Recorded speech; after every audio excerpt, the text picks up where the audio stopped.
This Russian TikTok bodybuilder injected his arms with petroleum jelly for clout. And now, years later, he's undergoing surgery after surgery to cut out pounds of rotting tissue. And the worst part is, he might actually lose both arms. Who would have thought that would have been a bad idea? Permanently skipping arm day and just deciding to fill your arms with Vaseline? I mean, come on, this is a pretty basic life test. Don't inject your arms with foreign objects or foreign substances, because unfortunately, this guy is just yet another influencer who's a prime nominee for this year's Darwin Awards. I haven't seen this guy in ages though. I remember him years ago. Once in a while, I get some cursed Instagram post about him, pray it was fake, and then move on with my life. But unfortunately, this is a very real story. So meet Kirill Tereshin, who goes by a few different nicknames online, depending on who you ask. Some people call him Russian Popeye because, you know, of the comparison, he literally looks like a Popeye character. Unfortunately though, they're not real and those muscles don't have too much function. But other people call him bazooka arms or just Ruki Basuki, which is what he calls himself. And Ruki is currently 29, but this whole thing just kicked off back in 2017 when he got out of the Russian military. Apparently, right after finishing his service in the army, Kirill got really interested in bodybuilding and specifically having huge arms. But instead of, you know, putting in the work like any normal person would want to do at the gym,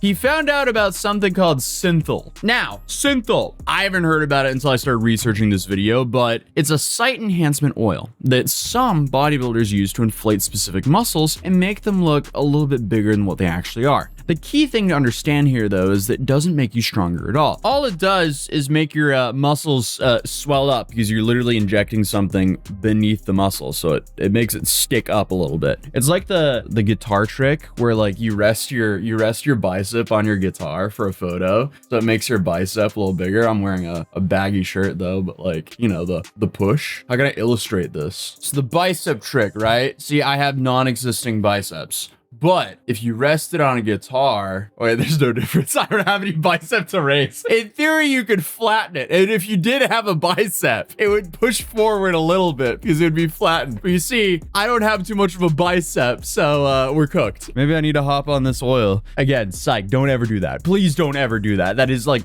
literally an awful idea. It's usually made up with about 85% oil, 7.5% lidocaine, which numbs the pain, and then 7.5% alcohol to help prevent infections. But unfortunately, Kirill here, he didn't even bother getting the actual product. He just whipped up his own homemade version, mixing olive oil with lidocaine and benzyl alcohol in whatever ratios he felt like, I guess. And honestly, that just sounds like an awful idea. Why would you ever use the original thing, especially to that kind of degree as what he did on his two arms? That alone. Okay, why you would do that, that's crazy. But why you would make your homemade cocktail like that and then inject yourself with that much? Come on, that should have been extraordinarily obvious. It was only going to end badly. So I guess he just started injecting this mixture directly into his arms. At first, he used about 250 milliliters, thinking that would be enough. But when his arms only grew by 1 or 2 inches, he wasn't satisfied with the results. So his solution was to keep injecting more and more. Awesome. In an interview from back then, Kirill explained the whole process, saying that in order to reach such size, you need to inject liters into your arms. I was doing it and getting a fever of up to 40 degrees. I was lying in bed, feeling like I was dying.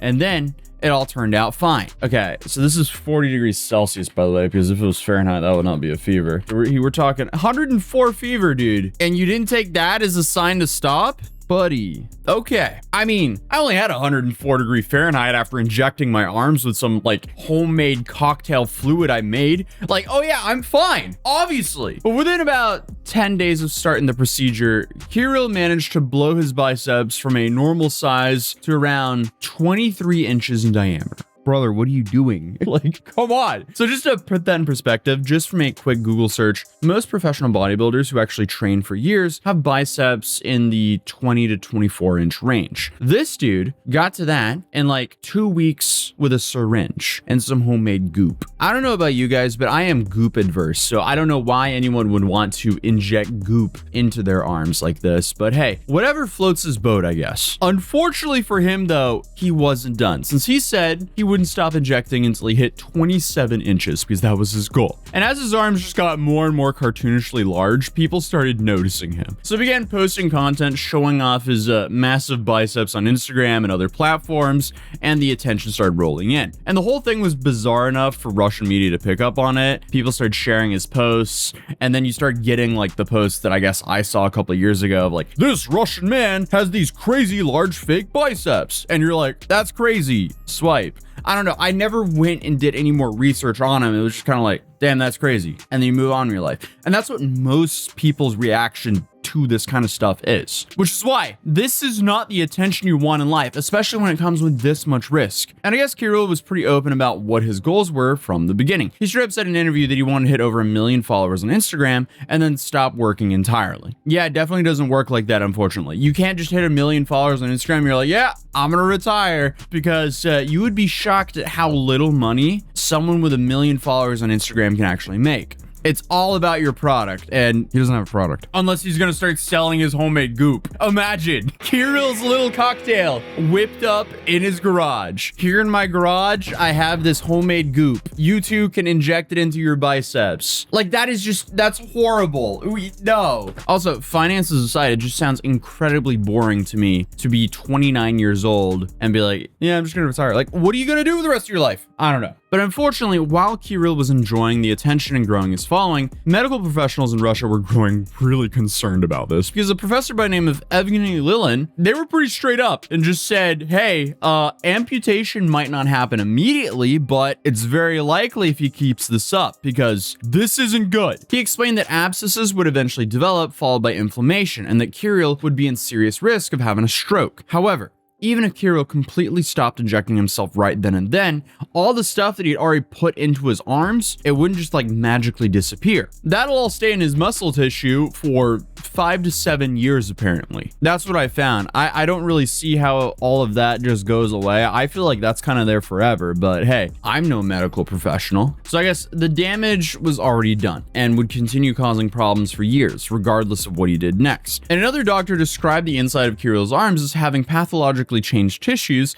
that look like jelly with insertions, and said they were essentially abscesses made up of either oil or blood from vessels that have been damaged by all the injections. But despite that, he kept going. He's a mad lad. Like, why? Why would you keep going? I guess because he hadn't reached his goal yet of 27-inch biceps. But of course, it gets worse, because for some reason, he decided he was going to get into fighting. I guess if you're using like cartoon logic, wow, he has big arms, I guess he'll be good at fighting, except there's no muscles there. Because, you know, as I mentioned earlier, Synthenyl doesn't actually do anything for your strength. It just makes your muscles look big while providing zero functional benefit. If anything, it weighs you down and makes you a bigger target. Not to mention, you know, having the liability of a bunch of toxic fluid in your arms, that can't be good. So if someone's punching your arms and you have toxic fluid, that just sounds like even worse cocktail for disaster. So when Kirill, I guess, stepped into the ring in October 2019 to fight a blogger by the name of Oleg Mongol, things went poorly pretty much immediately. At the time, Oleg was 43 years old, literally twice Kirill's age, and he absolutely destroyed him. And the fight lasted about 3 minutes total before Kirill tapped out after getting held down and choked. And that was basically the end of his MMA fighting career there. But he wasn't completely done with fighting, because then he signed up to a face-slapping competition against a guy by the name of Vasily Kadmovsky. And this guy was apparently Russia's champion at slapping people in the face. So obviously that went terribly. Kirill came out barely conscious and was barely able to stand. But by late 2019, the situation was so bad that Kirill couldn't really ignore it anymore. That's when the Russian model and activist named Alana Maveva got involved. Alana worked with people who had botched plastic surgery and cosmetic procedures, and when she saw what Kirill had done to himself, she decided to help him out. She started raising money to get him proper medical treatment, and eventually got him set up with a surgeon at a university hospital in Moscow. And when the doctor eventually opened up Kirill's arm and looked inside, what he found was somehow even worse than what he could have expected. First off, as we mentioned earlier, he hadn't been using actual synthol like he was claiming. The doctor discovered that what Kirill had actually been injecting was just straight petroleum jelly. So he was injecting essentially Vaseline that you buy at the drugstore that's meant to be on your skin, not under your muscle tissue. And again, unfortunately for him, he injected about 3 liters of this stuff into each arm over time. And to make things even worse, the doctor explained the petroleum petroleum jelly had completely saturated Kirill's muscle tissue and blocked normal blood flow. As a result, the tissue just died and got replaced by scar tissue. And the scar tissue was so dense and hard that it almost felt like wood. Apparently you could knock on it and hear a solid sound. Nice. I can't believe this guy did this to himself. Apparently though, during the first surgery, which took about 2 hours, the doctor managed to remove about 3 pounds of this damaged tissue and petroleum jelly mixture from one of Kirill's arms. And that was about 25% of the total damaged material that needed to come out. He said that Kirill would need multiple additional operations to remove the rest, and that each surgery was complicated because of all the important nerves and arteries that were tangled up in the mass of the scar tissue and the Vaseline. And around that same time, he also revealed that his first plan was way more ambitious. He originally wanted to inject this stuff into other parts of his body as well, but stopped when his arms had, some serious problems. And honestly, that might have actually been the first reasonable decision I've seen him make. But it came out that Kirill had spent something like $15,000 on various cosmetic procedures, including facial fillers. And this is apparently all because he thought it was impossible for a regular guy to date attractive women without these modifications. Dude, you would be so much better off without any of these modifications. This does not make sense. This is literally all in your head. This is body dysmorphia. I feel bad for him because body dysmorphia will explain why he's doing all the stuff that he's doing. Because I definitely don't see the appeal in spending thousands of dollars to look like handsome Squidward, but to each their own. But real quick though, it's now Christmas at Mad City, as we just dropped our Christmas collection over there, which includes our large mouse mats in 3 different sizes and our large toy car mat, alongside of, all of our other cities that we've released. We started this whole concept literally because we wanted to have that nostalgic toy car mat of a city near you or any other cool concept. Because, the original toy car mat, it doesn't exist anymore. It was discontinued like more than 10 or 20 years ago. And obviously it was meant to be my backdrop as a city skyline, which is there. I realize that now that I'm looking at the thing, for some reason the camera has like angled more and more to my mystery boxes in the background. But it started off with the original Atozy mat, and then that's when we switched it up to everything else. And then I had the second epiphany of, hey, not everyone wants a large rug or mat like that. So then we made the mouse mats, and we started focusing a lot on the mouse mats because honestly the pattern works perfectly for a large desk mouse mat. I use it myself. I can't move my camera, unfortunately. I could show you guys a picture though. But let's be real, most mouse mats and mouse pads are just boring because they don't have any interesting designs on them, and they don't even last that long because they start flaking up on the end of them because they're not braided. So if you're looking for a last minute Christmas gift for a loved one or yourself, I feel like this is the perfect fit. And obviously it supports the channel massively as this is my brand. But without further ado, let's continue the video. So fast forward to June 2025, and Kirill announces that he was under the knife yet again. This time, his plan was to remove his biceps entirely. He posted pictures on Instagram showing himself with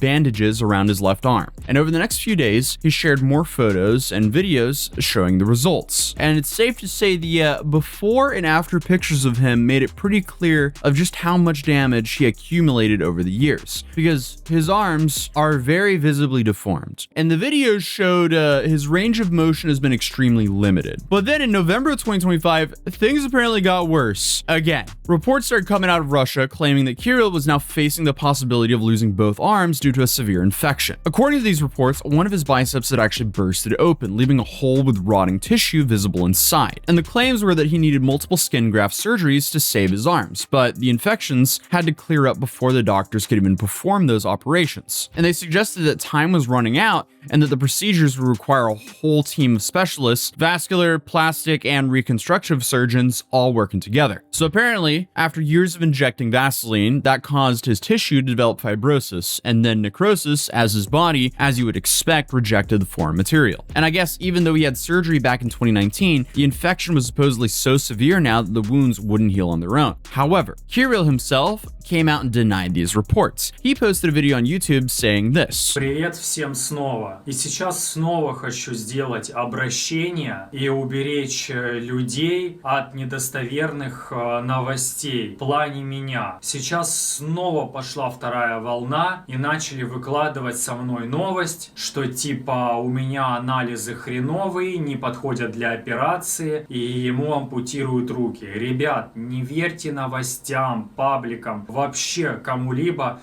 где это выкладывается. они делают это для того, чтобы привлечь внимание к своим каналам. Вот. Со мной все хорошо, анализы действительно, ну там, не прям ужасные, но годятся для операции. So yeah, we had to auto-translate that, but essentially it was like, everything is fine with me, the test went really well, my arms are well enough for a skin graft surgery, it will happen this week. So whether the amputation risk is as immediate as some media outlets are claiming, or if things are more stable than that, I mean, it's hard to say. Who knows? He could be BSing, or they could be BSing. But at the time of the recording of this video, he's still active, and his latest post was a before and after of the removal of his procedures of his face. And honestly, it's almost unbelievable how much his condition has improved, which goes to show you, he would have been infinitely better off without doing any of this. And clearly, he understands that now, so there's no real reason rubbing this in. But whether this story ends with Kirill making a full recovery or dealing with more serious complications, that's still up in the air. So at the very least, what happened to him should be an extremely clear example to never do any of this to your body. There's literally no upside of doing what he did, even if he did it properly. Like, if you desperately want big arms, go pick up some dumbbells almost every day for a couple years, and then you'll have big arms, even if it takes longer and doesn't get you viral overnight. But trust me, you don't want to go viral for the reason he did. But other than that, feel free to subscribe if you're new here, drop a like if you enjoyed this video, and let me know what you think is going to happen to him in the comments down below. But other than that, I'll see you guys in tomorrow's video. Peace.